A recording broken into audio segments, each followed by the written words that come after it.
So thank you, everyone. Thank you, everyone, for being here today. We are still waiting for a couple of guests, but we're going to start. You know, when you choose a date for an event, I hope you can hear me properly. Yes? Okay. Thank you very much, Carmen. So you never know what will happen on that day, but then the Parliament decides to make all kinds of other things happen. So a couple of members in Parliament here will have to go to a shadow meeting to negotiate for legislative work, or even I have a trilogue this afternoon that is starting in 30 minutes, but I will not be there, but we have been communicating.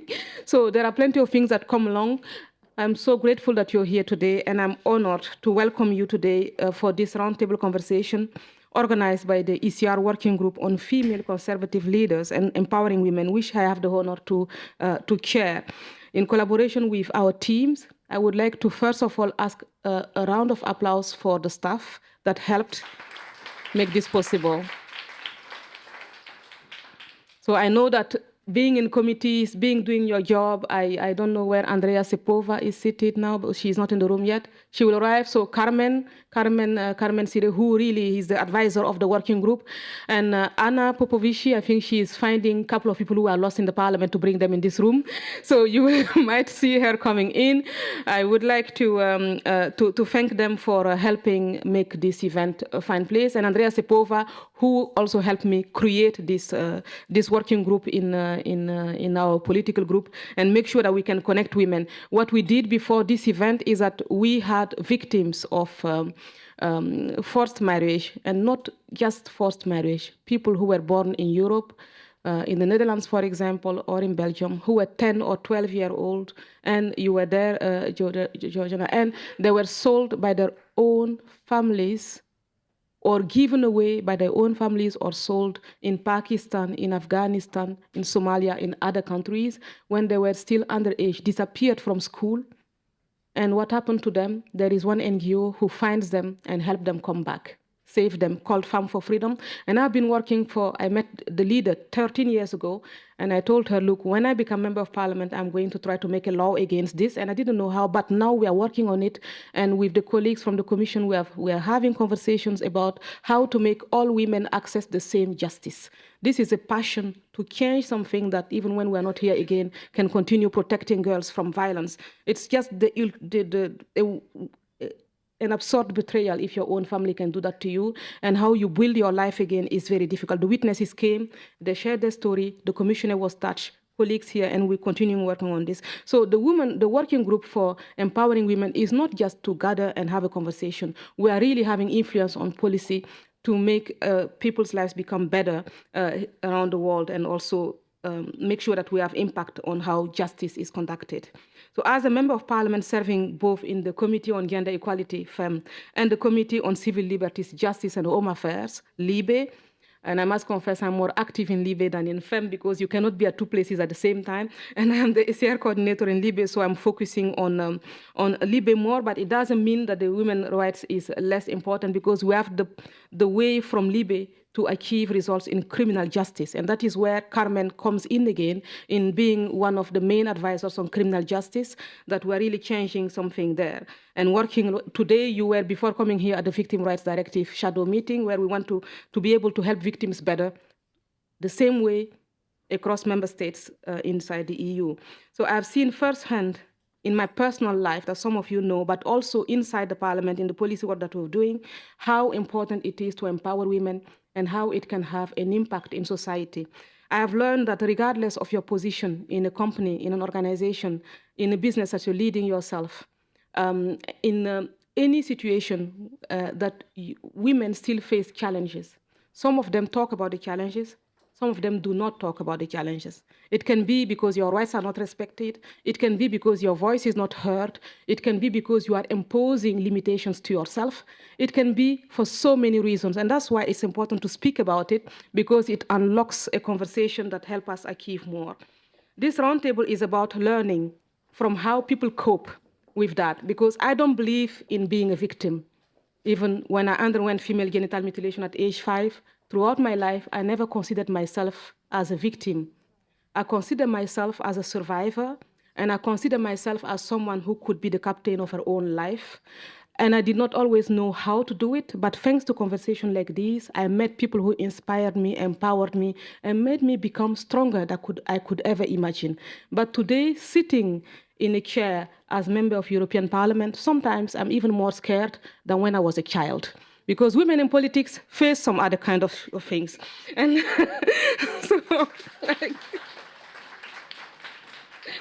so I'm very pleased today that the Watch and Jewellery Initiative 2030 is here with us. And I would like to thank Iris van der Veken for sending me a WhatsApp message that gave me the inspiration to organize this event. You know, when you tell me something, I just make something out of it. So, look, so she told me I would like that we gather and speak about. It was not very clear to me what you told me, but I thought, okay, we need to be together and speak together and find something for women. That is what I understood. And then it just started having the whole thing going. And I spoke to Andrea and to Carmen and to Anna, and then the ball just started rolling. So I would like to thank you. I would like to thank Mr. Vigneron. You are a pioneer in your field in empowering women, and you remind us that empowerment is not a women's issue alone, but a shared responsibility between women and men and organizations. Thank you for being here from Cartier, for the Cartier Foundation. Your work, including your collaboration with UN Women and the operationalization of the women's empowerment principles, shows how collective action and multi-stakeholder platform can translate commitments into tangible progress. And I think that you and the director of the Gates Foundation should have a conversation if she's still here. Are you here? Okay, great. You're here. So everyone is here to have a conversation with you. This is exactly the kind of partnership that we need, all that we're seeing here. And we need a partnership that bridges politics, business, and civil society to create real change. You cannot have an island on which you sit and create change. You need to involve everyone in society. So we are privileged, therefore, to hear voices from two different sectors. From the world of communication, advertisement, and marketing, we welcome Mr. Christian van Thillo. Thank you for making time to come. Feel free to stand up or to wave because it's very important. We are very happy to see you here. And you are the executive chairman of DPG Media. You have a very busy agenda, but you decided to make time for this moment. Thank you so much for that. And from the health sector, a woman that I admire a lot, will offer a professional perspective beyond large companies, because all companies are not the same and don't face the same challenges. So I'm very grateful that Dr. Nathalie Declercq accepted to be with us today. Dr. Declercq, who is a successful entrepreneur in Brussels, leading her own clinic. And I've known you for more than 10 years now. And whenever I come to your practice, we speak more about politics, and then you do something with my teeth. So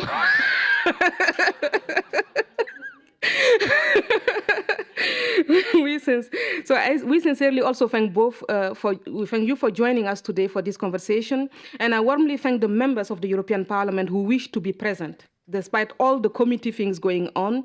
We begin with our colleague Rosa Estaràs Ferragut. Muchas gracias, my colleague from Spain.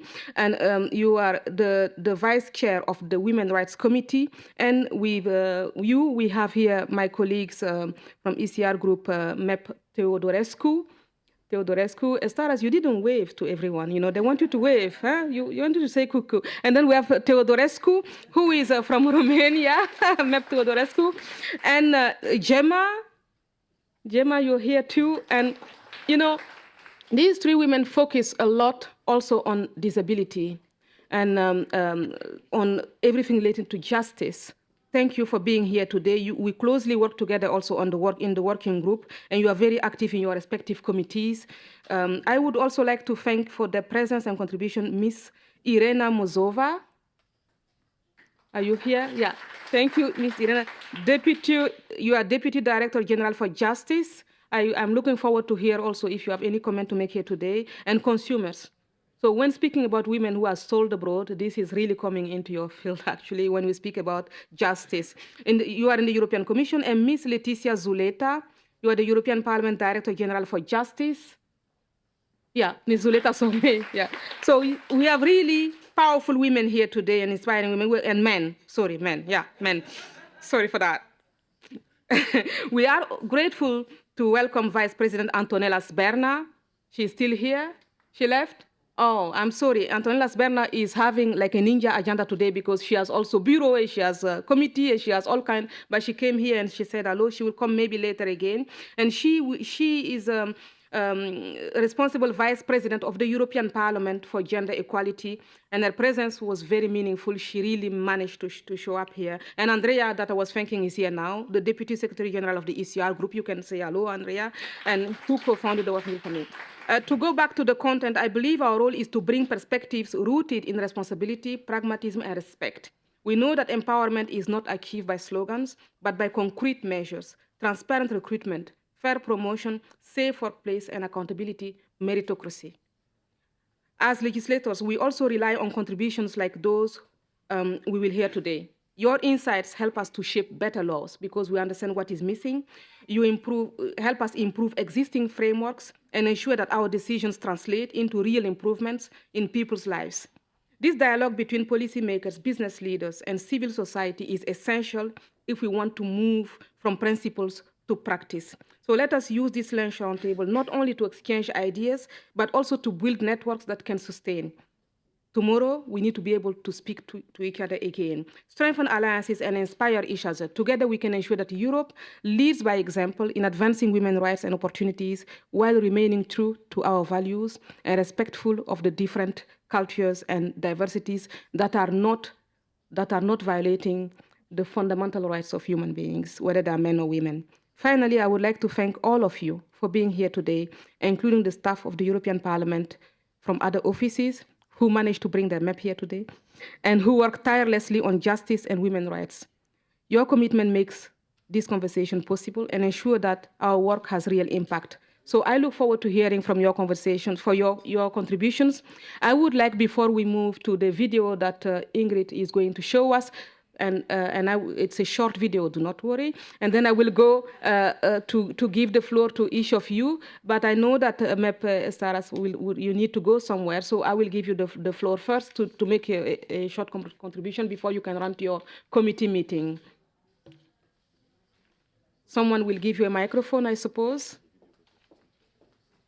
Or the microphone is here. Thank you so much, and enjoy.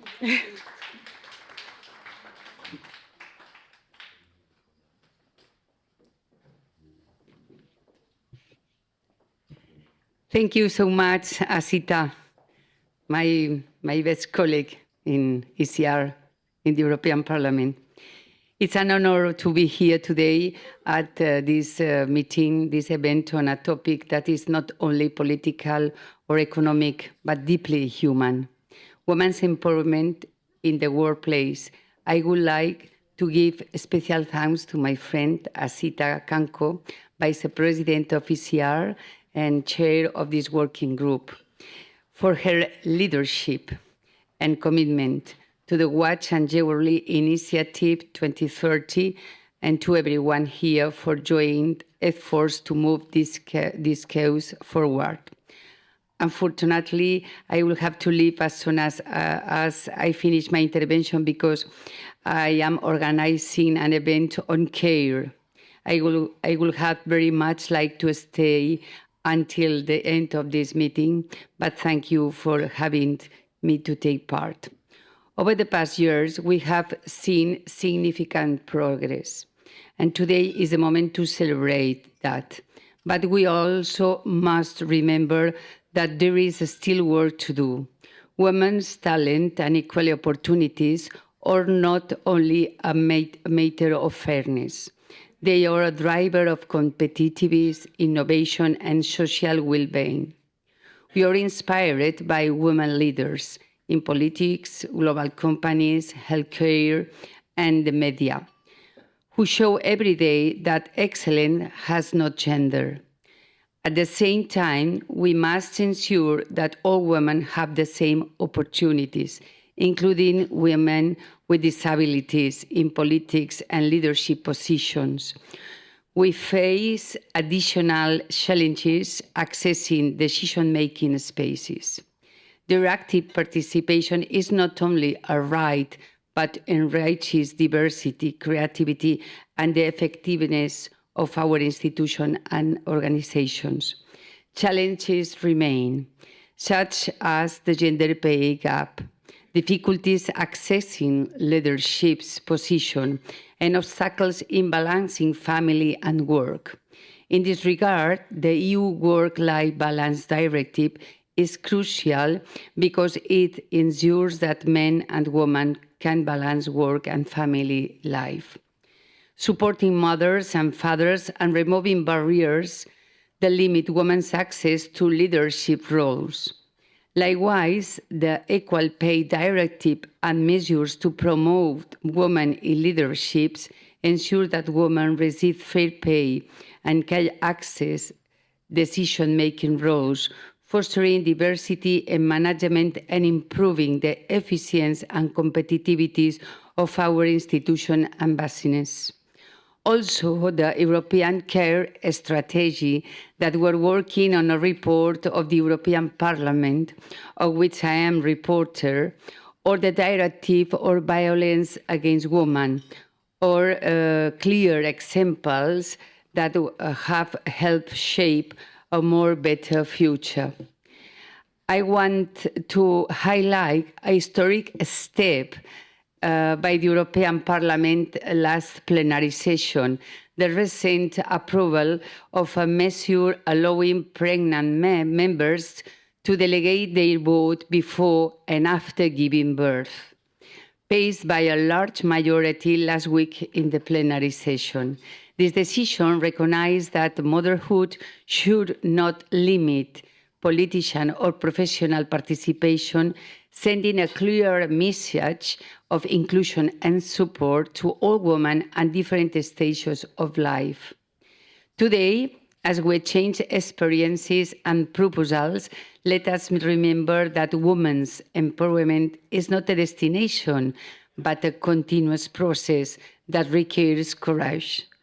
Women are ready. They always have been. What we need is to ensure that the structures around them support, encourage, and recognizing them, including those with disabilities, all in vulnerable situation.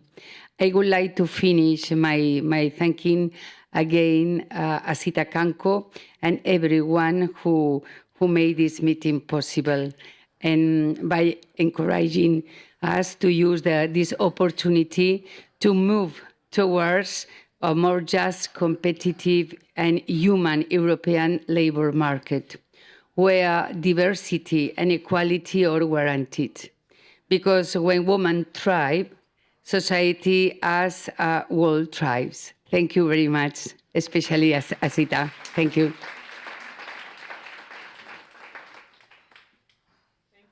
Thank you so much. And this is also the proof that we can work beyond political groups in this parliament. I'm looking forward to work further with you. I would like to now let us see one video. I understand there is a short video.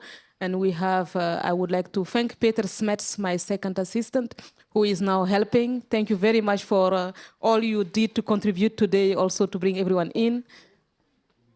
And Anna is still looking for someone who is lost. I hope that she finds him. So we're going to see the video. Thank you. Please launch it. And after that, the floor to Mr.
now to give the floor to Mr. Vigneron.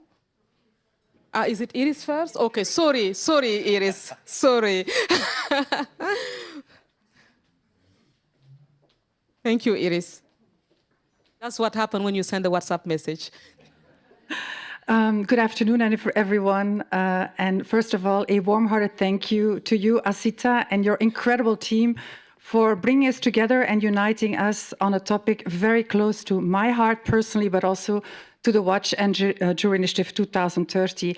And as you saw in the video, co-founded by Maison Cartier and the Caring Group. And I don't know, I had a few slides, but I don't know how this works. But, okay. Is there someone? Okay. But just to talk a little bit about the initiative, and I loved what you said, Assita. You were talking about the fact that we cannot anymore think like islands. We need to work together. And that was also the philosophy when Mr. Vigneron and Mrs. Marie-Claire Daveux came together, actually, almost 4 years ago, to say it's time to work more than ever together as an industry to talk about, to action really 3 interconnected topics that are really important for women: climate, biodiversity, and nature and inclusiveness. Because we should not forget that the climate crisis is also a gender crisis. And I will just ask next. I'm happy to do it on my own. Next. So I'm not going to go too much into the facts. You know this very well. The on gender equality. This report just came out in New York in September during UNGA. Also, the work of the initiative has been referenced in that report. The time is now to action. We have over 100 years to reach gender parity, and that's why we need leadership. And that's also the philosophy of the initiative. With humility, we really want to encourage companies to action on this topic of gender. Next, please. When we look at the global watch and jewelry industry, there's a lot of reports, but we also see, that even at the top, we don't see yet enough women. And yes, we're very happy to see you, Mr. Vigneron, a champion as a former CEO of Cartier. Examples of Boucheron, again, your CEO, woman leadership, but we need more. And to have more commitment from the top, we also need systematic change. And that's why the initiative from the start has also looked at very strong collaborations, again, partnerships, not reinventing the wheel, but really thinking who could be our strategic partner to advance this topic. It was actually an idea of Cyrille to say, let's connect with UN Women and ask our companies to sign the Women Empowerment Principles. And I'm going to ask you, Mr. Van Thillo, after this session also to sign those principles. 7 principles in the workplace, marketplace, community, a framework that exists since 2010. Many thousands of companies around the world have joined it, and it's a really good enabler to start the journey. Next. How we can accelerate action? Of course, it depends where you're in the supply chain, but it starts at the top. And you said it so well, Assita, we need also men allies. It cannot become a women's club. We need leadership at the top down, bottom up, across the value chain, and see how can we look at those barriers.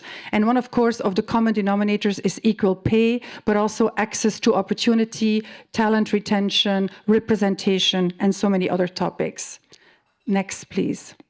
So here we are, we are really ambassadors of the Women Empowerment Principles. Actually, these principles were designed in 2010, 7 logic principles in the workplace, marketplace, and community. And UN Women has excellent tools really to look at how you can assess where you are, and you can make commitments, and then of course you can action them and work together, first within your own garden, your own organization, and then together with your value chain.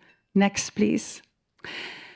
And the initiative has really, we are 3.5 years young, and I always say with humility, we have really embraced this partnership with UN Women. First of all, we ask companies to commit to the principles, and there are 2 levels of companies within the initiative. We have companies who start the journey, so the CEO signs a commitment, and we have companies who are more advanced, the front runners, and it's always important to have champions, Olympic champions that can be inspiring.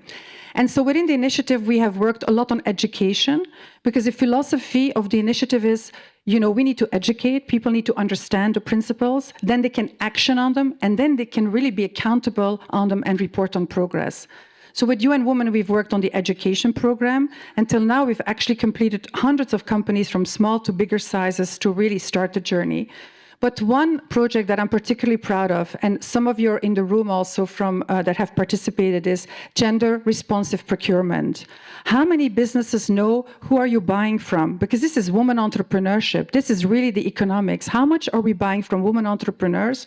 Or how much are you buying services for companies that embed strong policies on gender? We were the first one to test the methodology of UN Women. We also looked at the gaps, because, you know, the world is imperfect and we're not perfect. And we're now in phase 2 with a number of leading brands and smaller suppliers to look at solutions and how we can further scale for the industry. But first, of course, there's the awareness.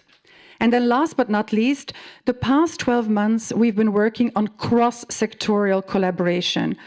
I think one of the most important collaborations, Assita, is also how can we learn from other industries? And we have been having roundtables with different industries from fashion to pharma to banking, working with UN Women to look at what does accountability look like. We've looked at all the ratings of GRI, SASB, all of them. We've looked at all the indicators, and we see there's even not consistency in those ratings. So how can we make it more simplified? How can we give companies at every stage of their journey the opportunity to report back? And in Davos, we will be sharing the results of that and also the proposal of the new accountability mechanism.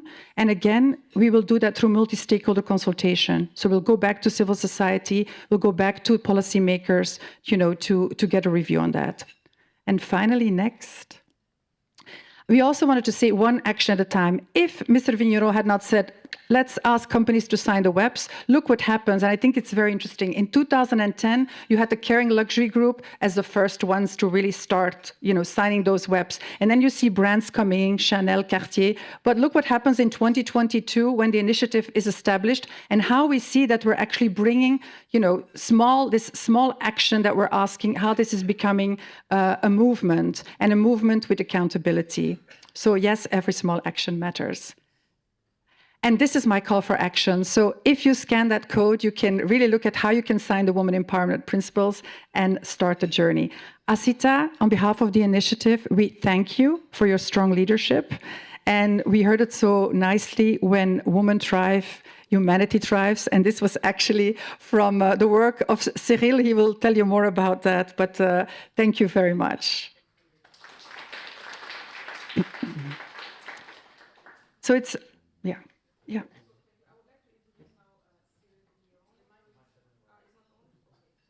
Mr. Vigneron, you are the chairman Culture and Philanthropy of Cartier.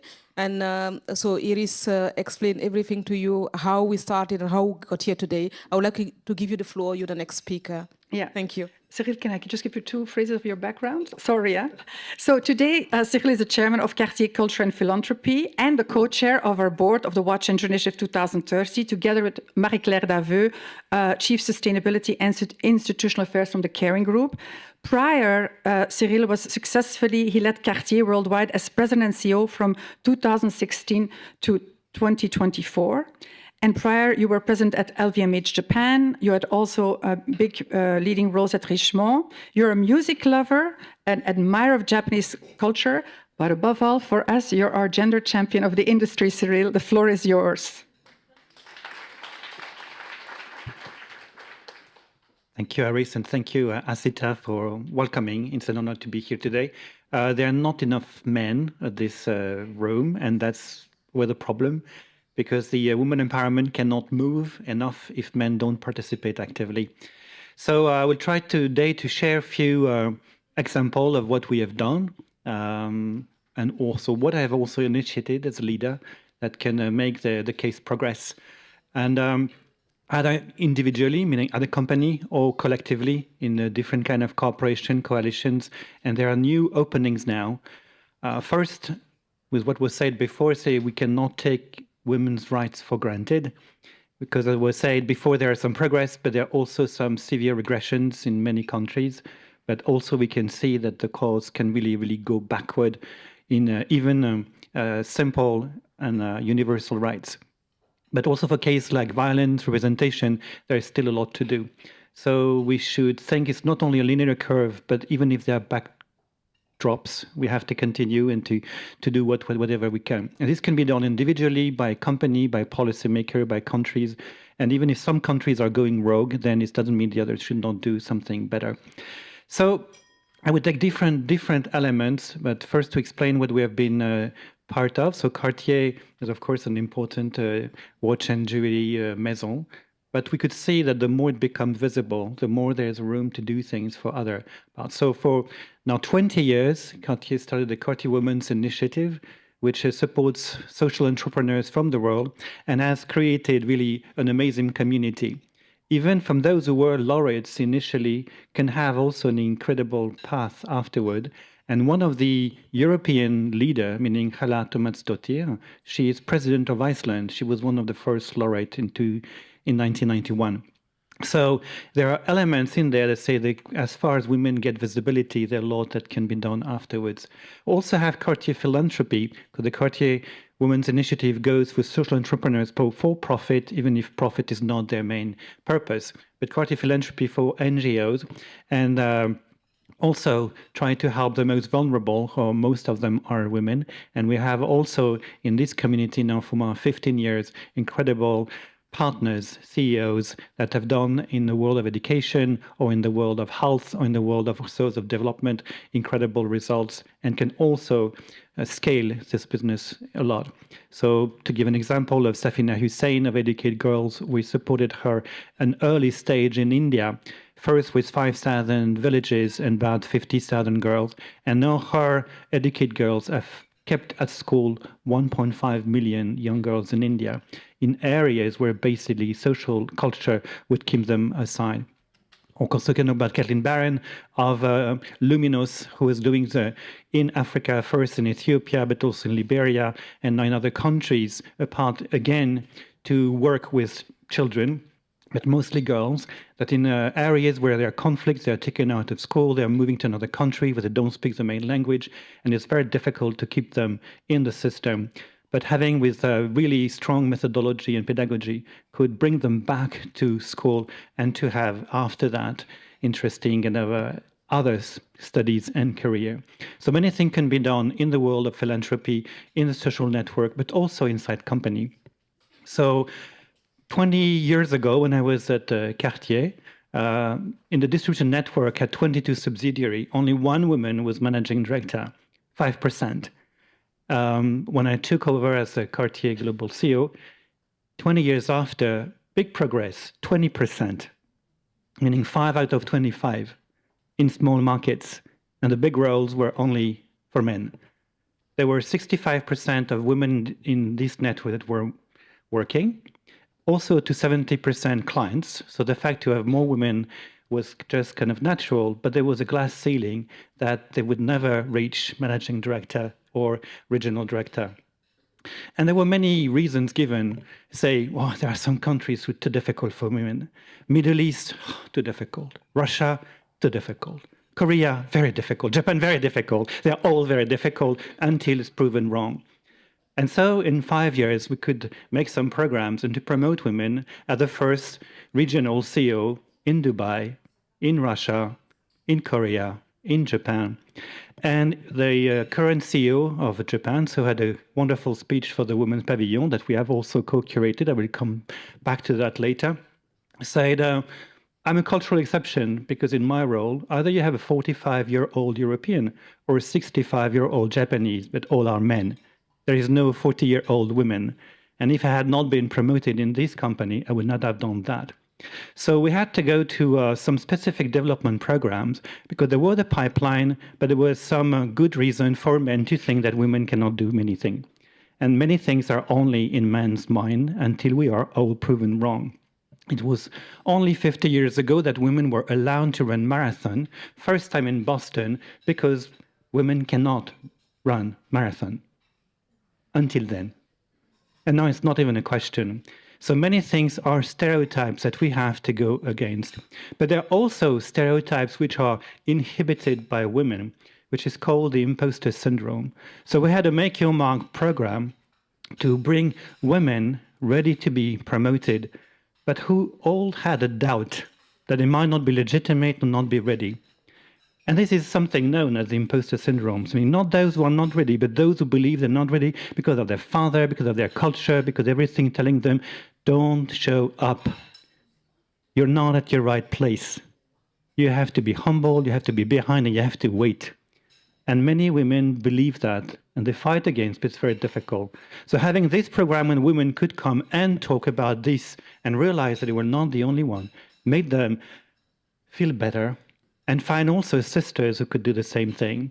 So having this other main program could make ready these women who were promoted, I say, in regions supposed to be too difficult for women, and they were extremely successful.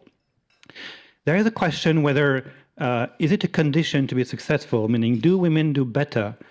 We can't really say, but the period where we've done have been the period of highest prosperity for our maison. And for the past 10 years, we doubled turnover, tripled profit, created about 50 billion of shareholders' values. By current standard, is not bad. And all the women in those regions did super well.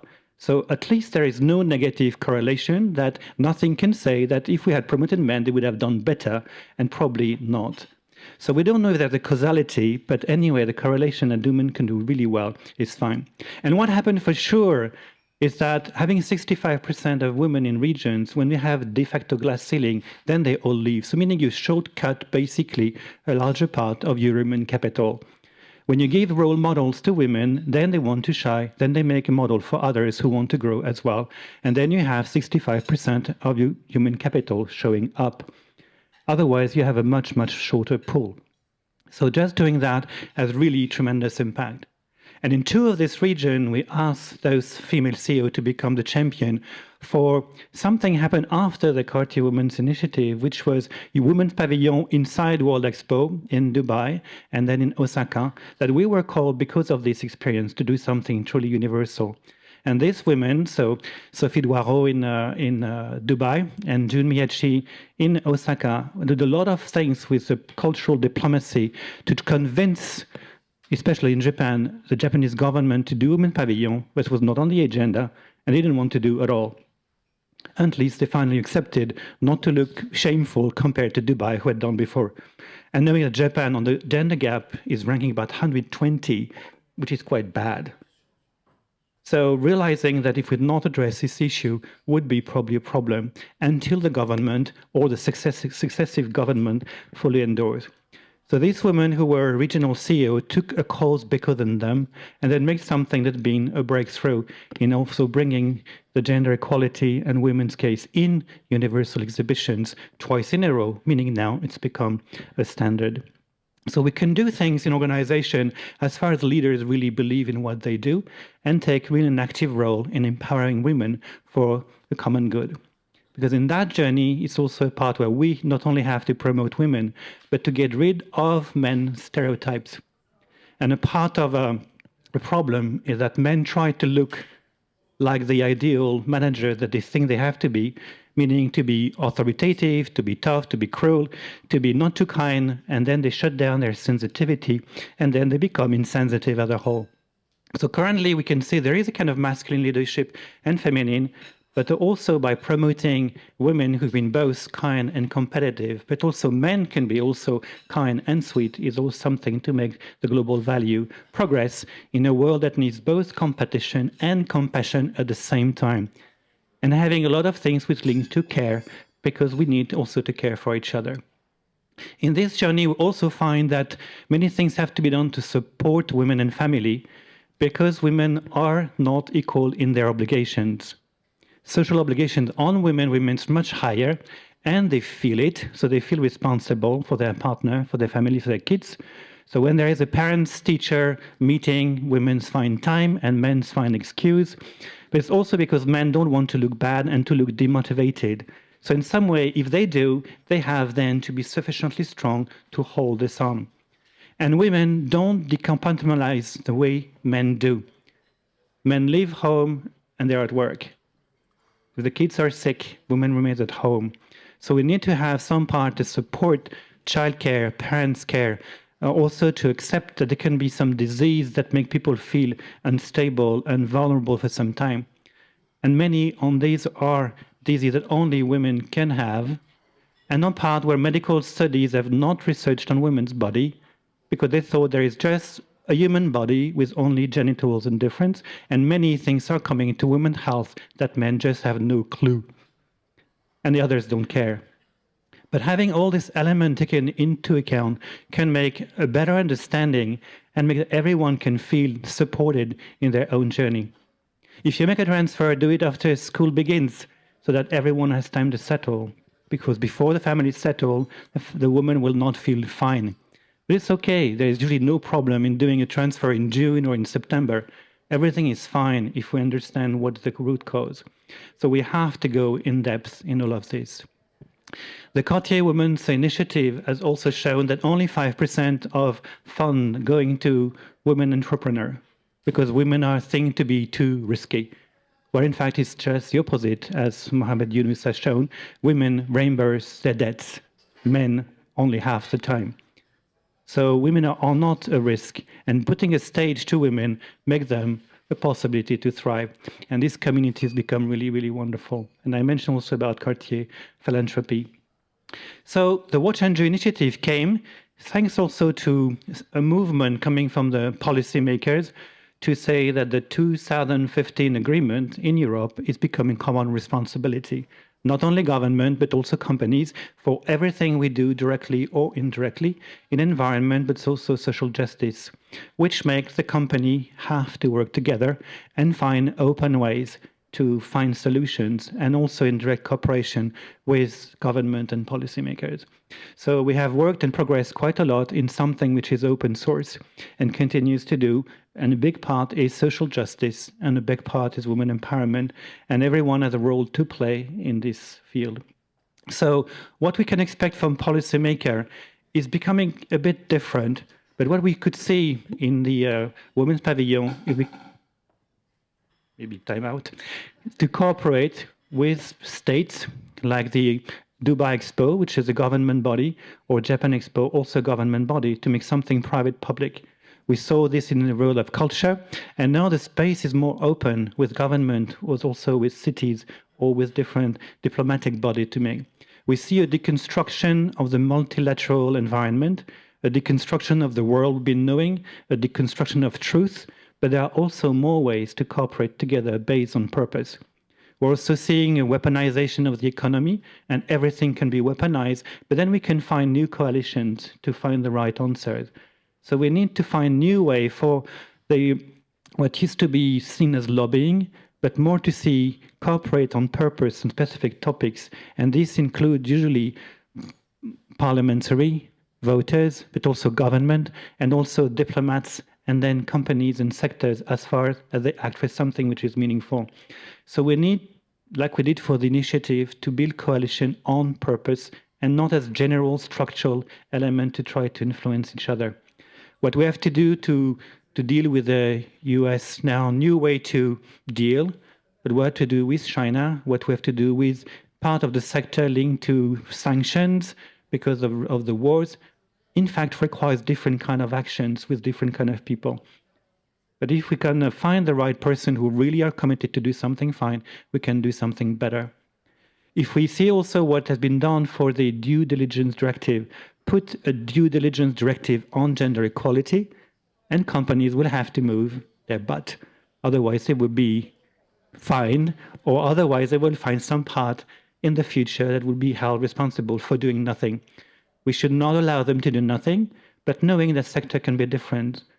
There are tech and finance where women don't go. So it has to go to school. It has to go also to make the job relevant. We have to have role models. So it takes some time. So say, where do you start and where do you go? But no inaction can be accepted. And then we can make a better good. Okay, thank you.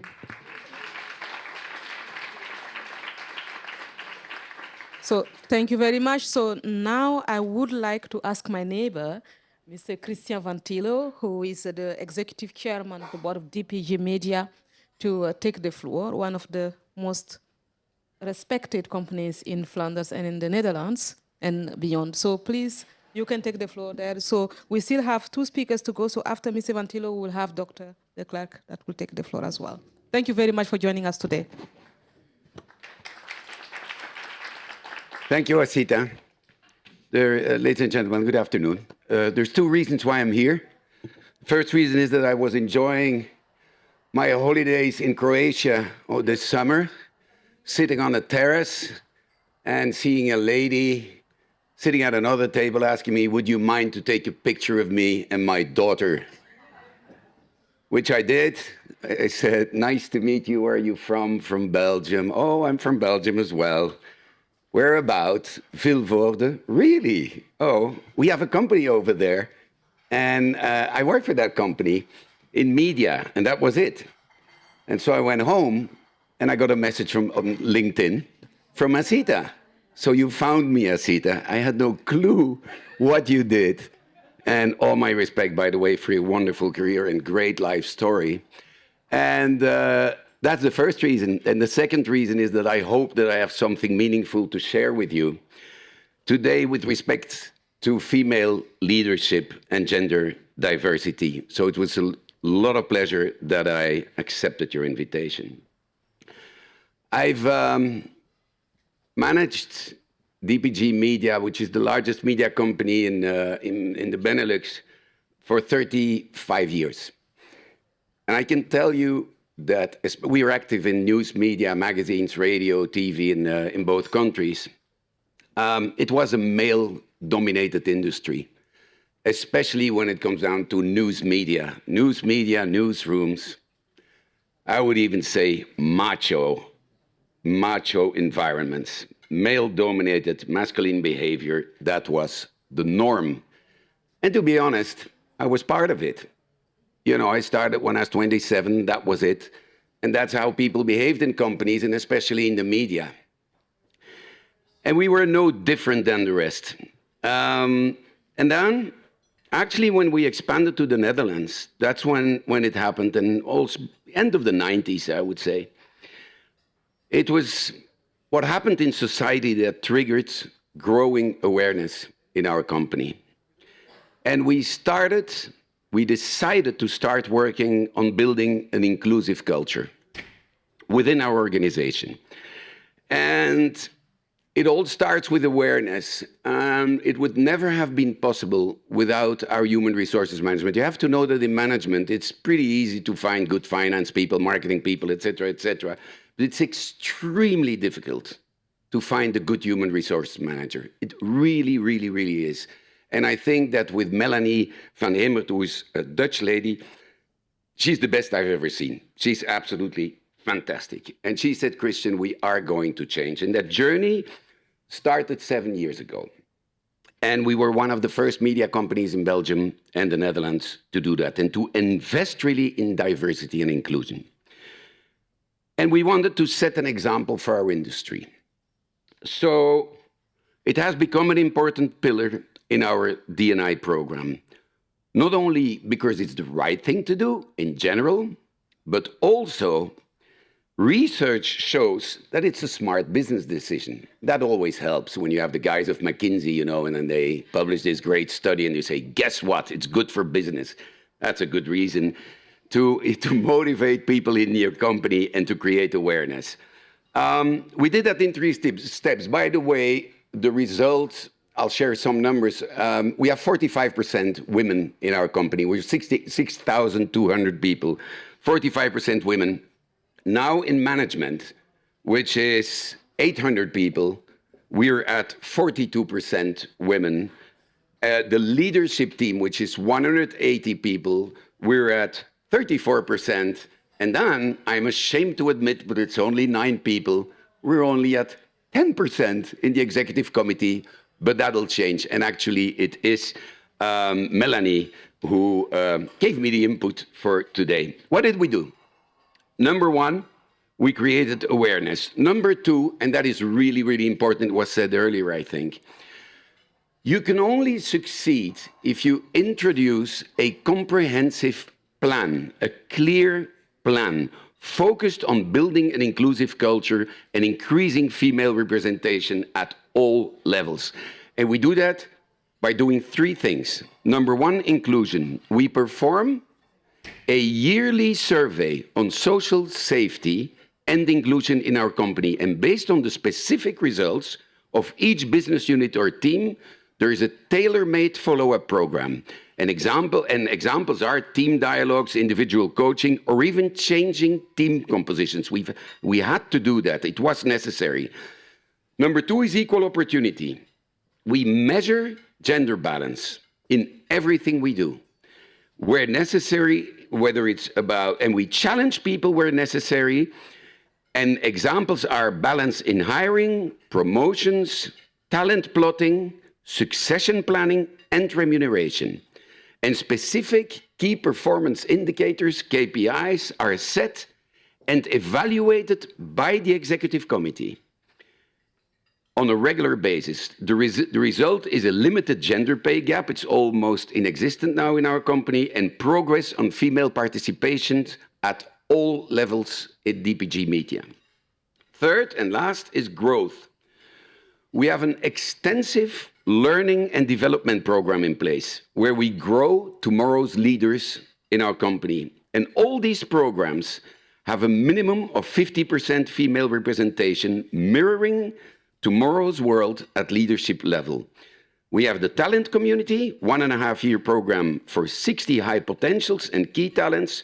We have the advanced leadership program, 1-year program for managers and leaders, and the media executive program, 1.5-year program for 20 potential successors.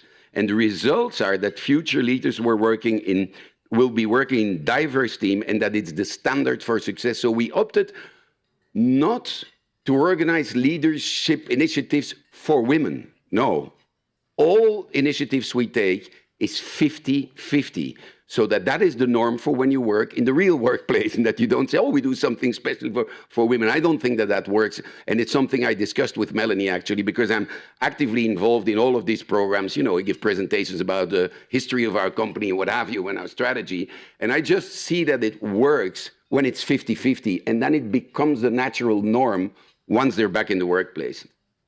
And then last but not least, it's not one of the 3 initiatives, but one doesn't go without, you can't do this without accountability. So what we actually do, we have an annual report, and you can find our annual report on the website of DPG Media, and you will see that in our ESG reporting, you will see what we do with respect to female leadership and diversity. We have also set clear KPIs on inclusion and the female participation, as I told you, and it's annually audited by certified accountants. So we have it really certified. And that is the reason why it worked. If you don't organize it in a formal way, if you don't run this actually like you would run a management project, it's not going to happen in your company. We come from very, very far. And we had to change this over the years. And what Melanie has done with her team in 7 years' time has really changed our company. And guess what? It made it a much better performing company as well. So that's what happened, and that's what I wanted to share with you today. Thank you very much.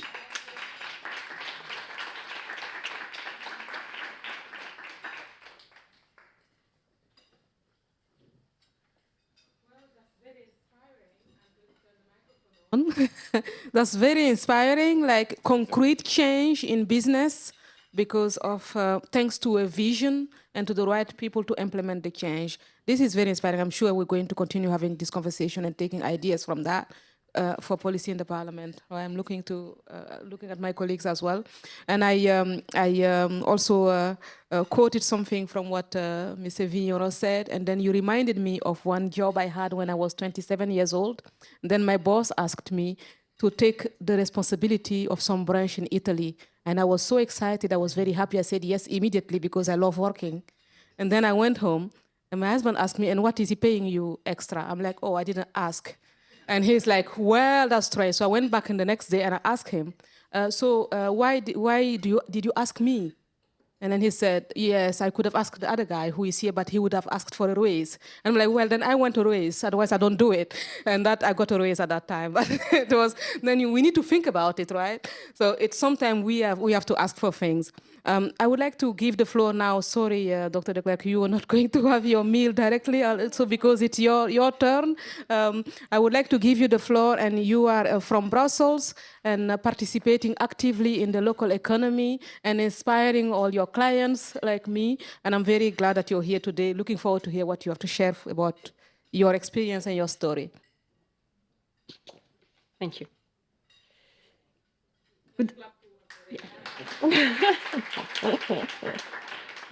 I'm more comfortable in my clinic than here, I can tell you that, but I will do my best.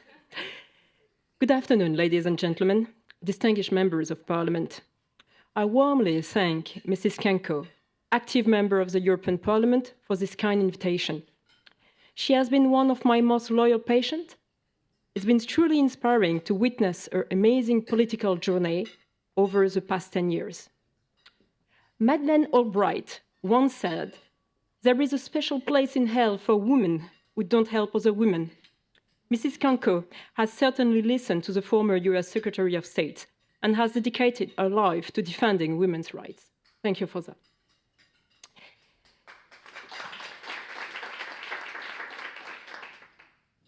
It is an honor to be here today, not only as a dentist, but as a small business owner leading a team of 15 people.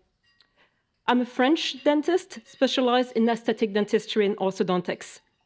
I married a Belgian lawyer 20 years ago, David Ricard, and opened my first dental office in 2005.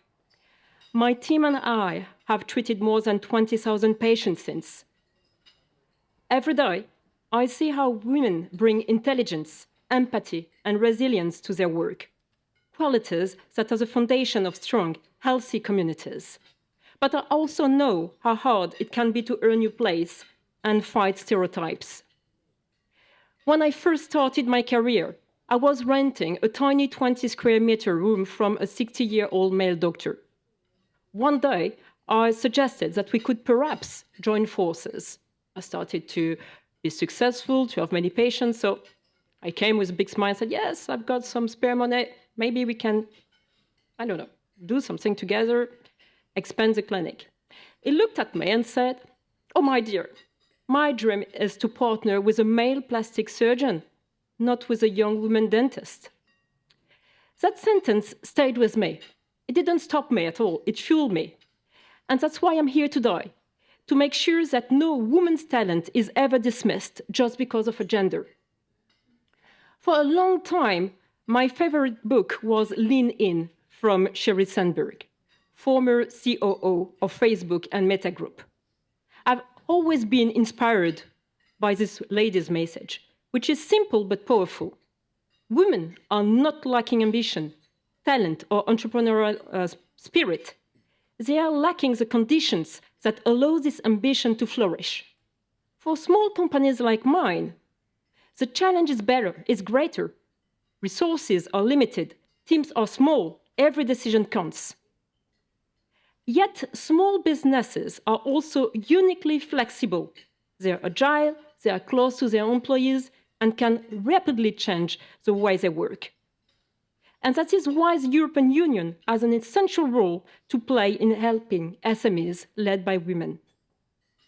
Let me highlight 4 core ideas and how Europe can transfer them into practical support for small companies. First of all, education and mentorship. Education. Empowerment begins with education, not only what we learn, but what we believe we can achieve. Europe should invest in mentorship programs for young women in healthcare and technical professions. We need to connect students with women entrepreneurs and leaders who can guide and inspire them. Europe can create a kind of pan-European mentorship platform, similar to Sandberg's Lean-In circles. This would give women in SMEs access to guidance that normally exists only in large corporations. Let's also integrate leadership and entrepreneurship training into universities, including medical and dental schools. Women in science must learn early that they are not just caregivers, they are potential innovators, managers, and founders. There is another key point we must not ignore. In most medical and dental programs, we never learn about economics. Few young doctors know how to read a financial statement or what the term EBITDA means. Understanding it means understanding the difference between mere survival and growth, especially when you run your own business. If we want women to build sustainable businesses, they must be taught to read numbers as confidently as they read medical charts. Moreover, European women, face another threat that only a brave and not naive European politics can beat. According to an IFOP survey published yesterday, 57% of young Muslims from France, aged 15-24, boys and girls, believe that the rules of Islam take precedence over French law, and 21% think that Sharia should be applied. Those numbers are crazy. Such a rise in rigorous Islamic among young people will undermine gender equality and access to higher education for many women. Europe must act. I also want to highlight the structural barriers that women face when trying to start or grow a business. Today, less than 3% of European venture capital investment goes to women-led startups, according to Philippe Aghion, the 2025 Nobel Prize of Economics. That is not a talent gap, that is a structural problem. Small companies, especially those led by women, need more than encouragement, they need capital, visibility, and fairness. The EU can address this through dedicated funding channels for women-led SMEs, creating targeted investment opportunities for them. These are not theoretical ideas, they are tools Europe already possesses and can expand. Furthermore, Europe can shine a spotlight on women innovators. We can expand EU prizes, visibility matters, representation matters, small companies benefit when their leaders can see themselves reflected in European success stories. Empowering women entrepreneurs is not about assistance, it's about unleashing economic growth. The third point is, of course, the work-life balance and well-being. Behind every strong woman, there is often a strong family, and mine is my greatest source of strength. I thank my husband, our 3 children every day. Their love is what keeps me moving forward. But I've also learned something important. For the survival of a marriage, it's better to have a coach, not your partner, to help you verbalize the stress and pressure that comes with leadership. Another issue women face is that career advancement depends on caregiving structures. When women carry most of the family burden, their entrepreneurial opportunities shrink. This is where the EU can make a great difference, as SMEs cannot fund childcare facilities themselves, but Europe can. Investing in local childcare infrastructures, promoting flexible hours daycare, and supporting municipalities in creating evening or weekend childcare adapted to entrepreneurs. And then to finish, I would like to share my liberal and fair vision of Europe. Europe must go beyond symbolic equality and create real economic freedom for women entrepreneurs. First, independent professionals must be able to become mothers without financial fear. In Europe, employees generally receive a higher income replacement rate during maternity leave, often calculated as a percentage of their salary, while self-employed women like me typically receive a fixed allowance that is substantially below their usual earnings. In my case, that was 500 euros per month. Secondly, we must address a quiet but major obstacle to entrepreneurship, the fear of hiring. Many entrepreneurs, both men and women, hesitate to employ staff because labor laws strongly protect employees but rarely support employers. Europe should work toward harmonizing employment termination rules and reducing employer social charges, especially for small businesses. The goal is not to weaken workers' rights, It's to create a fair balance that encourages entrepreneurs to grow, to hire, and to innovate. Supporting women empowerment means supporting the people who create jobs, not only those who occupy them. Life taught me that progress and success do not happen by accident. They happen when structural support meets personal ambition. Europe has the power to provide that structural support. Small companies have the agility to turn that support into real change. The EU can help unlock the entrepreneurial potential of millions of women across Europe. This is not only a matter of gender equality, it is a matter of prosperity, innovation, and the future competitiveness of Europe. So let's build a union where every woman in every clinic, office, or workshop can say with pride, I am free to build, to lead, and to thrive. Thank you for your attention.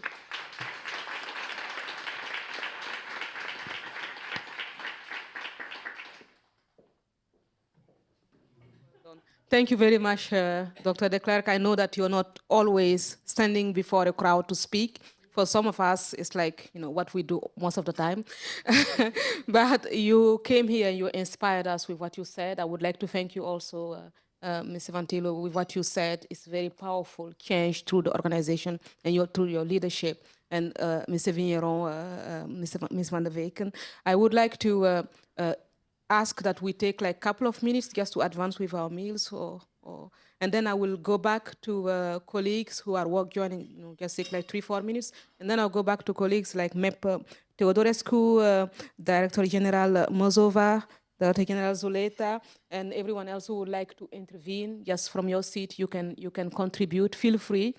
You can say anything you want here. And you sometimes may underestimate how inspiring everything that we share with each other is, but a little piece of a conversation can change a life. And it did. It was true for me many, many times. And I would like to also introduce Daniela Tavo, who landed this morning from Washington, who knows everything about Capitol Hill. And I hope she's not going to feel very sleepy this afternoon, but right now she's okay. So welcome among us, and she's a strategist, and she wanted to be here also for this roundtable because we work a lot in the cooperation between the European Parliament and the US. And being in the US delegation, I'm also the gender mainstreaming person in the US delegation for the cooperation with the Americans. So we met several times, and we can build bridges beyond the Parliament, beyond policy making, and also in the way in which we work on law enforcement, for example. So we met the ladies from the NYPD, and today NYPD agent responsible for intelligence, who is based in The Hague at Europol, was supposed to join us, but she could not because they have to go to some police thing.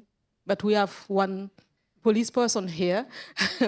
So Peter, who is my assistant, spent until now his career in the police, in the border police, and joined us to work on policy, bringing his knowledge from the field to the Parliament. So feel free, all of you, to share your experience, Andrea, everyone, but take a couple of minutes just to speak to your neighbor and enjoy your meal, take a sip of water, and I'm really, really happy that we're all here today. Thank you. I see that MEP Jema is going to a trilogue, and I would like to give the floor, give you the mic to my colleague, okay, to MEP Teodorescu, who is from Romania, who is in my political group and who is member of the Civil Liberties, Justice and Home Affairs Committee. So you have been working a lot on law enforcement as well. I would like to give you the floor, and then after that we will go to the Director Generals. So if you have questions in the meantime, feel free to let Carmen know, and we will have that going. For any of the speakers here, you can ask a question. Yeah? So please go ahead, MEP Teodorescu. Thank you. Thank you so much, Assita. As usual, you organize very, very interesting and inspiring events, and we are grateful for your work and for your invitations. In a very polarized political and societal context, women's empowerment in the workplace, either it's politics, business, or leadership, tends to be watered down by extreme ideological positions. when all to the contrary, a very concrete, down-to-earth and pragmatic approach towards this topic at this very delicate moment could represent an opportunity to overcome some deadlocks.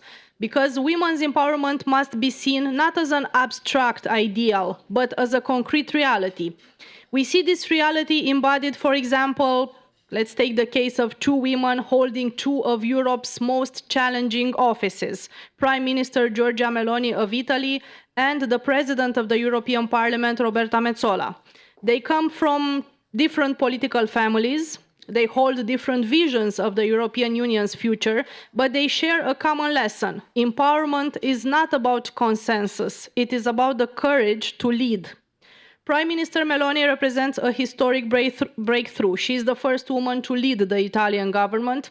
Her message is simple yet powerful. I am a woman, I am a mother. She brings her whole self to the table, her entire narrative into the office. She is a symbol of political stability, of the national interest, of global reliability. And she manages to handle all these three simultaneously. On the other hand, President Roberta Metsola is the youngest ever president of the European Parliament and also a wife and a mother. Her empowerment lies in redefining an institution. Her leadership focuses on strategic projection, active dialogue, and institutional reform.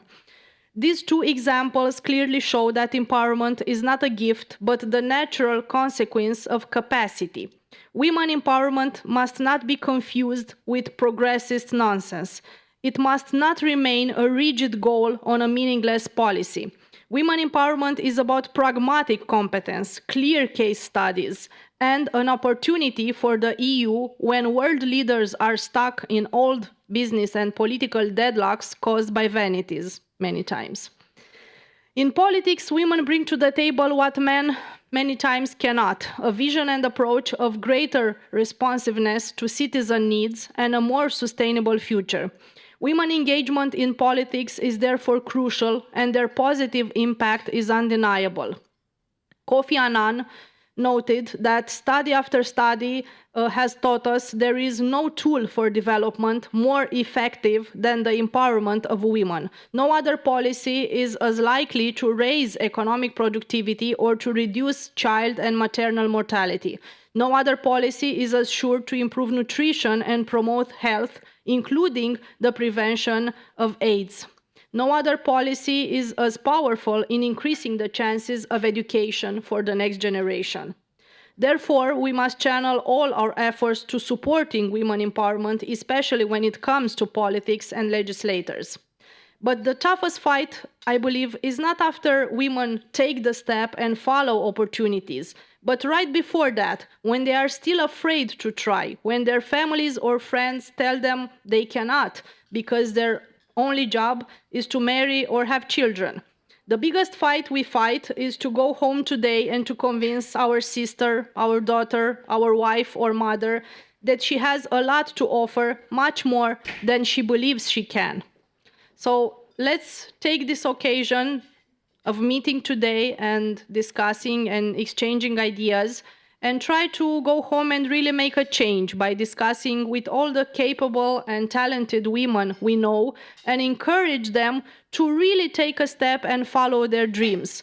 Maybe your mother makes the best cookies you ever ate in your life. Go home and tell her to start doing a business with those cookies. She can try, you can support her, why not? Even if she's 70 or 60, it would be amazing for her and for her feelings and for her future to try to put something, to give a shape to her talent. And to all the amazing women in our life, let's just start to do that. Thank you.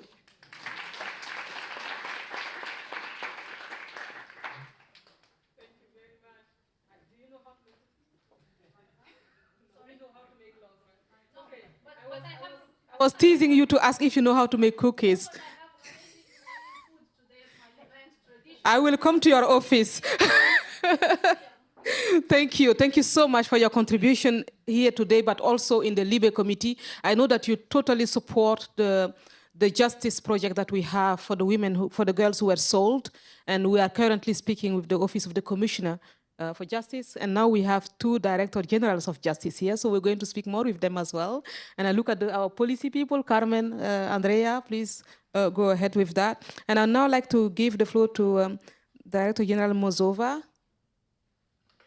Yes, please, if you want the microphone or you want to go, you can choose. Feel free to choose what is more comfortable for you.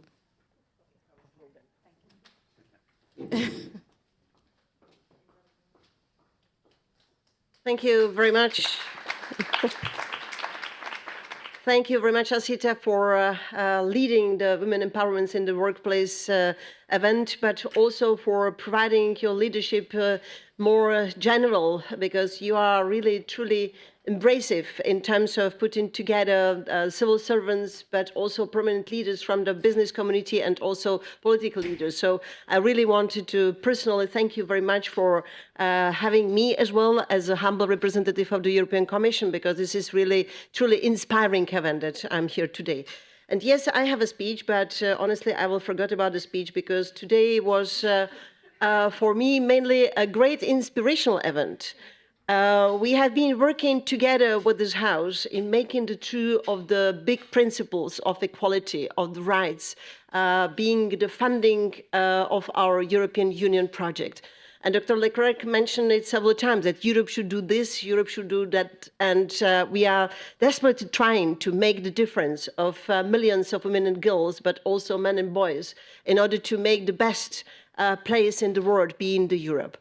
Now, yes, we have noticed a great progress, and also thanks to this House, we have been able to progress in the past mandate through the numerous legislative initiatives. So fixing the deficiencies in the area of equal pay, and it has been mentioned by the Deputy President of the FEM Committee, we have been able to fix legislation guiding the way of the work-life balance, so putting the necessary rights and also the impetus into the shared way of these responsibilities between the family members. And also we have put targets for the businesses to look how best they can use the talents in order to make sure that also the underrepresented gender, they have a possibility to raise and to fight against the glass ceiling that you have been mentioned as well. Now, we have done a lot. A lot can be done through the legislation, but not everything. And here I think it is very important to look at the perspective that Assita and you all put in front of us today, because this is about a partnership and also a common responsibility. And I've been very inspired also by the testimonies of the leaders of the businesses at European level, showing that having women rise, giving the women opportunities, creating, enabling partnership and environment is good for businesses, and it is good for the companies. And the European Union would try to share this paradigm in all the member states. Now we have in all the member states so-called diversity charters. They are now together embracing some 17,500 companies with more than 17 million of employees. So building up of those principles of embracive diversity and equal environment, which is good not only from the perspective of the rights, but is, as you said, very important for the business case. And I should not be McKinsey, but yes, indeed, there are many studies that prove to be the fair. Now, we can do more, and that's why I'm here today as well, thanks to Assita, to listen very much. We have adopted earlier this year a so-called roadmap on gender equality, also with the support of this House, which tabled a resolution in support of this strategic vision, which is looking at many aspects. And you have been speaking about opportunities, glass ceiling. You have been speaking about the stereotypes and the long path to go. You have been also mentioning the violence against women and many other aspects that we want to look at. And through this compass, the roadmap on gender equality, that we are looking at the big principles. So we are now in the process of preparing the new gender equality strategy to be adopted in March next year. And yes, I've been carefully listening the business cases, your best practices, the way how you're struggling as well, what you need for more focused support to the small and medium enterprises. Because those are the elements that we will be looking at when preparing this new strategy, so covering until the end of the mandate, in order to make sure that all the talents, all the richness that we have at the European Union level, should it be men or women, are really embraced and used for the good, for the prospective future, and also for the place that really Europe deserves. Thank you.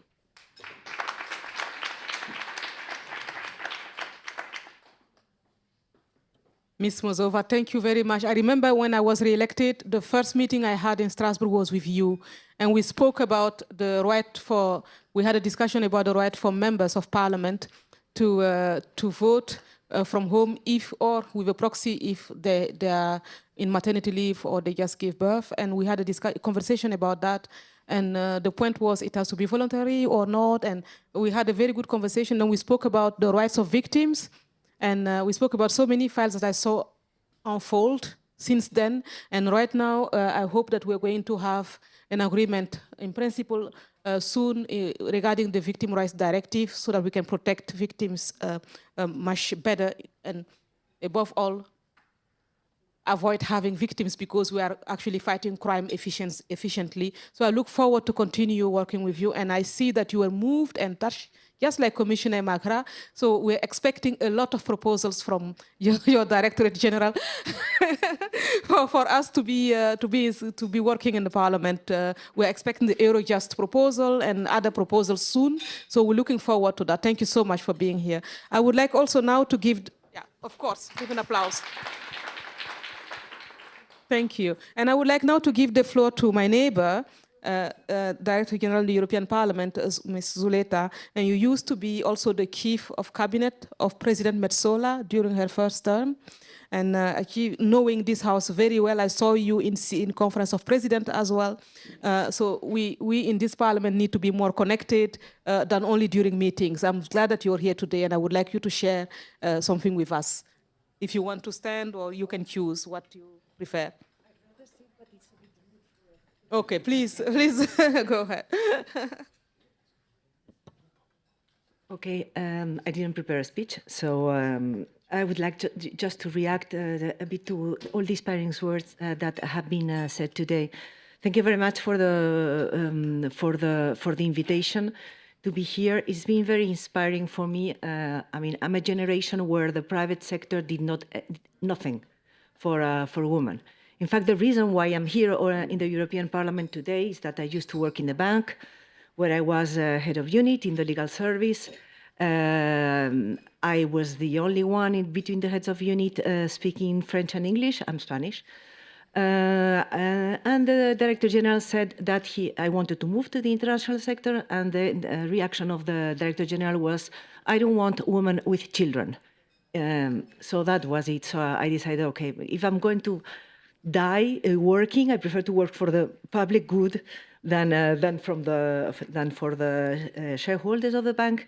So I passed the competition. I started in the Court of Justice, and then I came here. When I came to the European Parliament in 2010, only 18% of the heads of unit in my DG, internal policies, were women. We're only speaking about 14 years ago. Since then, a lot has been done. Of course, the Commission and the co-legislators have finally approved some very important directives.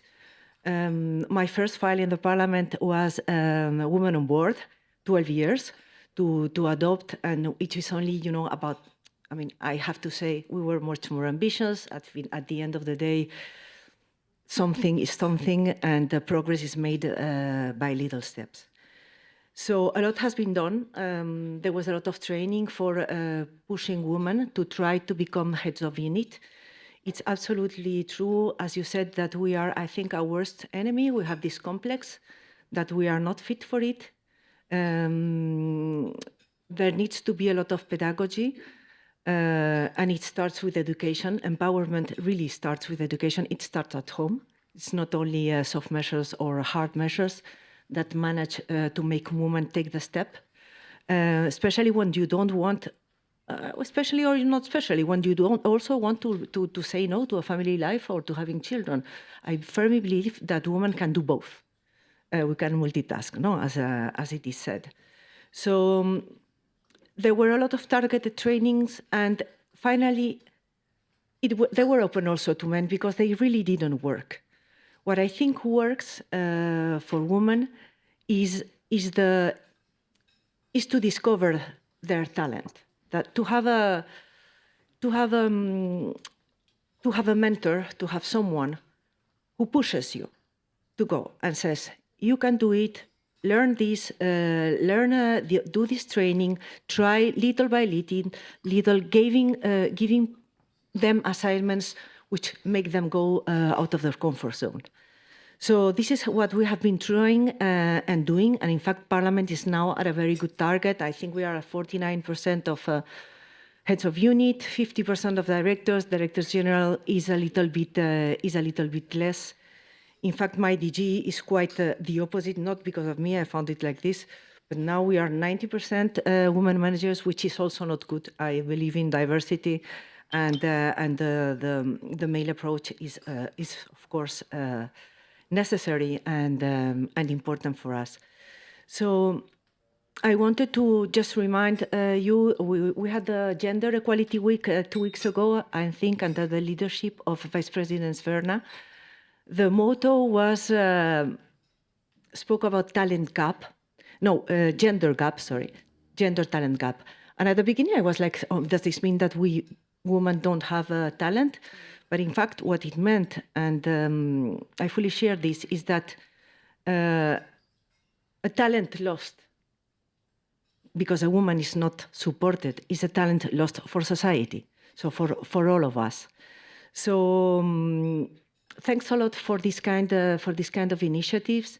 We are now working on the roadmap for gender equality. The Gender Action Plan was adopted by the Bureau only 2 weeks ago. In the roadmap, there will be political measures, there will be administrative measures.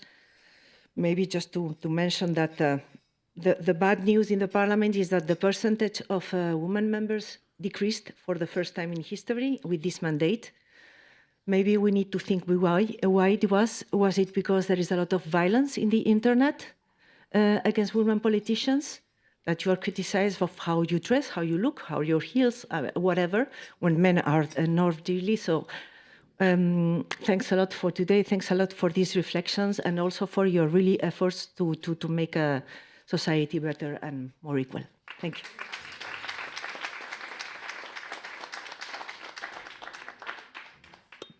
Thank you so much.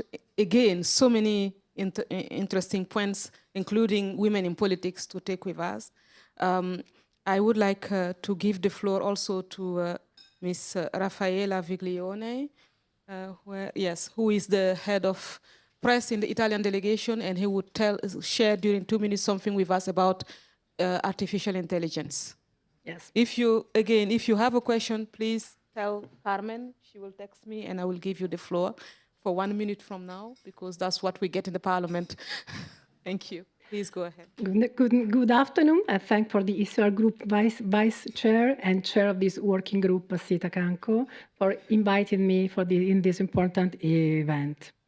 This is a special occasion for sharing ideas under the light of our conservative values. Gender equality is still a distant goal, but it is possible if approached with vision and concreteness. As journalist and the head of the Italian delegation of Fratelli d'Italia Press and Media Office, I will speak on the need to look to the future, overcoming the barriers of the past and leveraging emerging technologies, such as artificial intelligence, to create new opportunities and challenge the threats. The ethical challenges of algorithm and artificial intelligence and the choice of the type of data used by an algorithmic model of learning are to be taken into account. The use of algorithm is likely to spread and reinforce existing stereotypes, thus perpetuating discrimination. So artificial intelligence is not only an innovative tool, but also a reflection of social values and behaviors. For this reason, it is essential to incorporate perspective and respect for women's dignity, so that it does not become a driver for new inequalities, but rather a driver of progress. Women talent must be taken at the forefront of this transformation. Only in this way, artificial intelligence becomes a unique opportunity for gender equality and for building a more inclusive future. In fact, despite progress, women remain underrepresented in critical digital sectors and decision-maker roles. Currently, only the 22% of AI professionals worldwide are women. In Europe, women hold just 20% of top academic positions in science and engineering. Women's equal involvement in digital developments is crucial to make sure that technological advancement benefits society. All these have a significant impact on media as well as internet governance. With women making a full contribution to these fields, we can drive more inclusive, innovative, and impactful progress for everyone. Technology-facilitated violence against women and girls remain a formidable challenge. The harmful effect of such violence extend far beyond personal safety, impeding women's and girls' participation in political and public life. So let me finish with the words of our Italian Prime Minister, Giorgia Meloni. We have to work all together to ensure that the development of artificial intelligence is human-centered, controlled by humans, and has humanity as its ultimate purpose.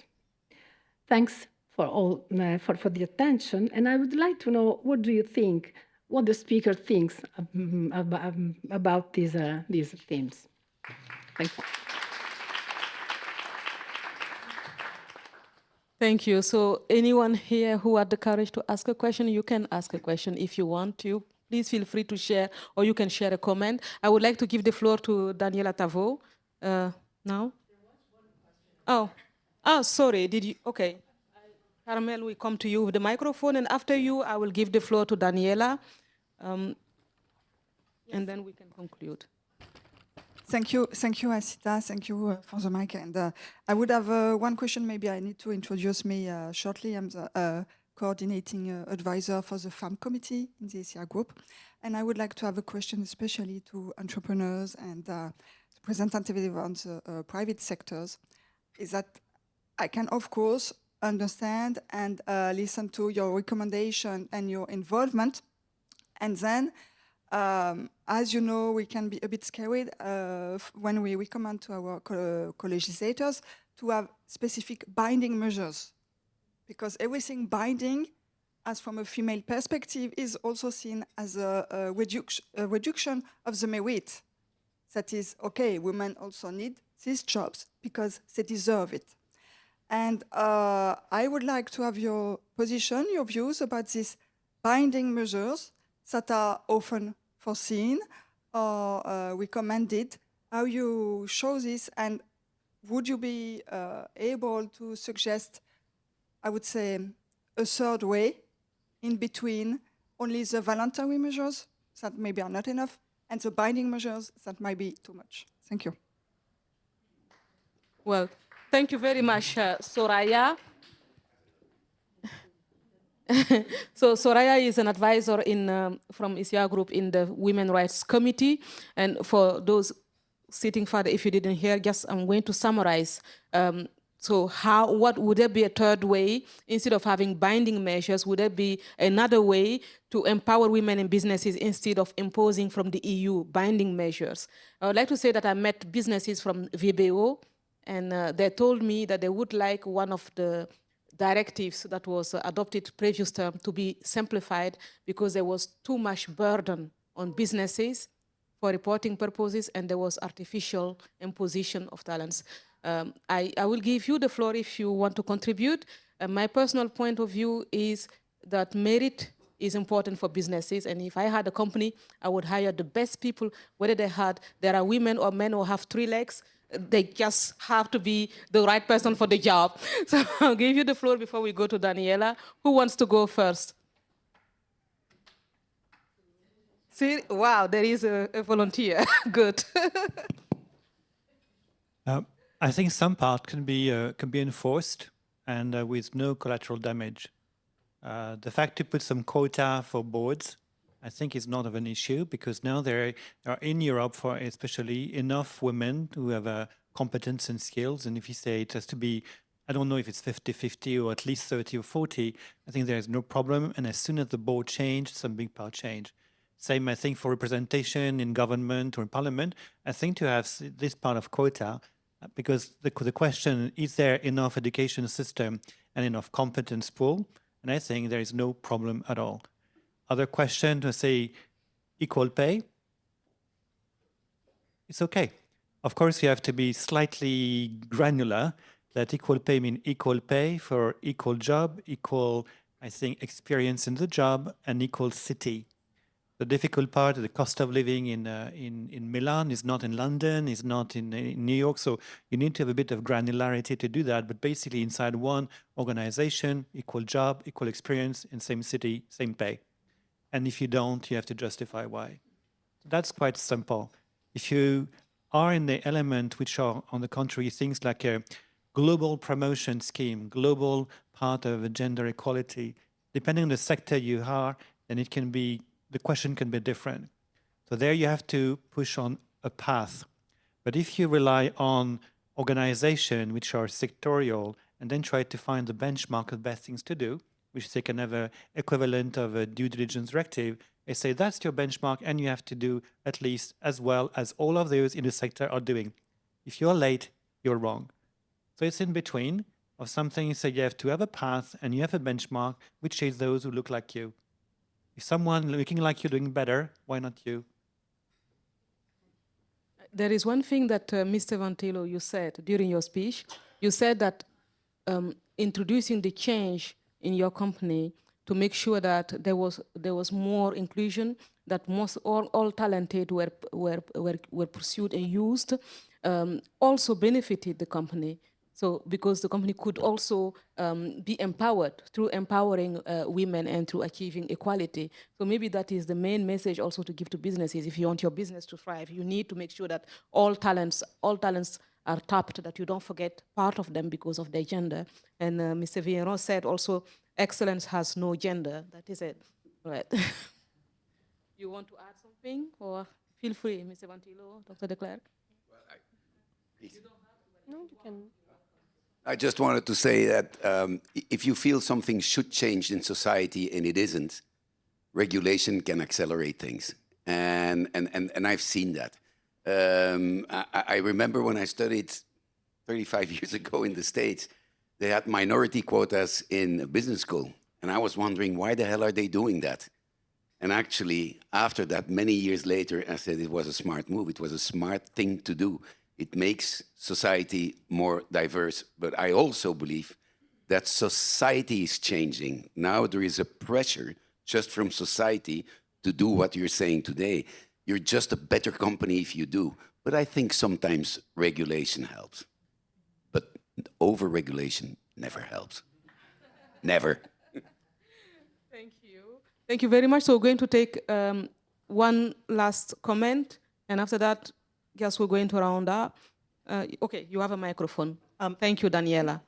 Is this, yes, it's on. First of all, Assita, thank you so much for the invitation to come here. And when you asked me to come here, I really didn't know what to expect. I should have known better. The answer to anything you ever ask is always yes, because you are my superhero.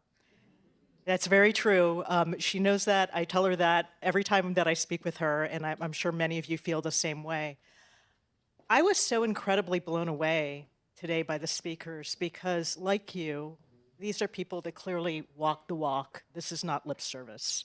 And it's very sincere.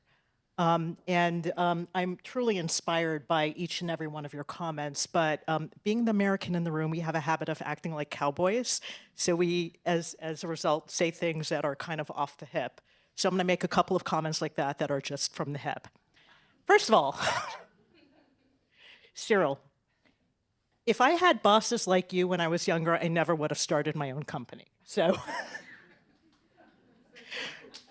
I would say, I'm not sure how much you're helping women entrepreneurship in that. Your comments were wonderful, really comprehensive, really inspiring, and I want to talk to you about art. And second, I want to tell the doctor over here, you need to run for political office. And I mean it. And if you don't do it here, then come to the States. We'll get you citizenship. We'll get you set up, and we'll get you on a pathway, because I think that was really magnificent, everything that you said. And your husband was just so proud of you all the way, which is really exciting. And now for maybe the most inappropriate comment of this entire luncheon, other than no one can touch my dessert yet, I'm not done. If we want to amplify this, because I think this is really incredible in the energy here and what you put together, I think that Assita should get her own television show. Just saying. Okay. But Assita, this is really incredible. Thank you so much from the bottom of my heart for including me. I really love you. I mean, I truly do. I think you're wonderful. You inspire me. You make me want to cry. You make me want to be the best version of myself. And I think that everyone feels that way about you. You're able to, you're just so incredibly sincere. And you do so much. You follow through, and you know how to execute, and that's really extraordinary. So thank you very much. It's really a pleasure to be here in this incredible crowd and group. Thank you.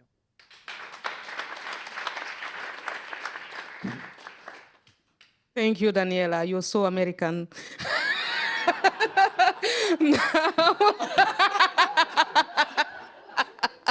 Because now you make me want to cry and make me completely shy, and I'm so glad that I cannot blush. So, so like, you know, yes, I'm really moved by what you said, because I have so much respect for you. You know, Daniela here didn't introduce what you did. You studied music. Actually, you are an opera singer as well. And you have your own business. You are a strategist. Anything that you don't know how to fix strategically in business, in politics, you ask Daniela. And, you know, she just fixed stuff. I don't even know how she starts. And she approached everything with a strategy. So you are very inspiring for me, and I'm very, very moved to have you here today. And don't make me that moved again in public. And you are the second person asking Dr. Nathalie Declercq to go into politics, because in that, I was first. I was first. Every time I have an appointment with her, I ask her. And I hope one day she will. Yes. Thank you. So I hope you will, because you are really meant for office. And thank you, everyone. I think now we don't have any questions anymore. So I am going to round up. I don't know if anyone has a comment again, but I would like to say thank you, everyone. Thank you, everyone. I think the beauty of a conversation is that it's never finished, even when we leave the room. That is the beauty of it. So feel free to reach out, follow each other on social media, continue with what we started here today. And each of your contribution and perspective is unique. The way in which the ECR Working Group for Women is looking at issues is multidimensional. You have communication people here, you have people who do AI, you have strategists, you have people who are actually running the machine of the political group. This is how I found out what we could do with what we had. You have business leaders who actually achieved serious change in their businesses, and it all started with an idea and the right people around the table. You have a doctor who is actually an entrepreneur as well, and who cares so much for her patients, who is a mother, and who is also a wife, a friend, and someone that I truly admire. And one moment that you moved me a lot is when I went to the campaign and I forgot to make an appointment. And I went campaigning so much and working on so many pieces at the same time that I forgot to take care of myself. And on the day that I had this appointment, I couldn't fit in my jeans. And I knew that when I go to this appointment, you know, one thing will show Dr. Declercq I have not been taking care of myself, and it's regarding many stuff. So I thought of that, and then she was treating me and she told me, you didn't come for such a long time. It was like a little bit more than a year. And then she said, you need to take care of yourself. Maybe you said that like this, but it really spoke to me because I went home and I took this notebook. I have so many notebooks at home and I started writing how to take care of myself. Why am I sharing this? Dr. Declercq is not a psychologist, she's not a therapist. She's a mother, she's a woman, she's someone who achieved something because she believed in it. And she knows that if you don't take care of yourself, you can achieve nothing. Your body needs to carry you to your destination. And your mind needs to keep your body strong and fit. And this is very, very important. That is why self-care matters. If you see women gathering or men having a retreat, go and try something new that you never tried. I challenge myself to try something new like every now and then that you never thought you would try. But self-care is the beginning of everything. If you don't feed your soul and your body, you cannot be successful. If you don't sleep enough, you cannot have a good speech. You will not have inspiration for your pieces of legislation. If you don't sleep enough, you will not have time to read a book, and you need to continue sharpening the saw. Otherwise, you cannot function.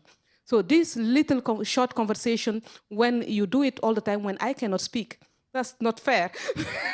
So like, yeah, I can just listen at that time. But it spoke to me. So take care of yourself. That's how you can take care of other people as well. And when you take care of yourself, you meet amazing people. Like that's how Iris and I met. When I forgot my laptop at the airport of Geneva, that was when I wasn't taking care of myself. I forgot always something in an airport. And Iris rescued my airport in Geneva, my laptop in Geneva. And I had all my new stories written on it, and I didn't save it in the cloud. Since then, I use the cloud because my daughter, who is 18, taught me how to use it. So I use it now. But you helped and you understood it was important. And then we had a conversation about women's rights. Today, you're sitting here as someone from the business sector. Mr. Vigneron, also from the business, from the healthcare sector, from justice, from the stomach of the parliament, where everything is happening since before we were here. And I have ladies here that I met you in Antwerp during the Diamond Dinner, and you spoke very beautifully about women and peace. And all of you, I don't know you, but I know that we are actually fighting for the same thing. So I'm saying here today to finish that I'm very proud and honored to have you here today. I want to thank my staff again.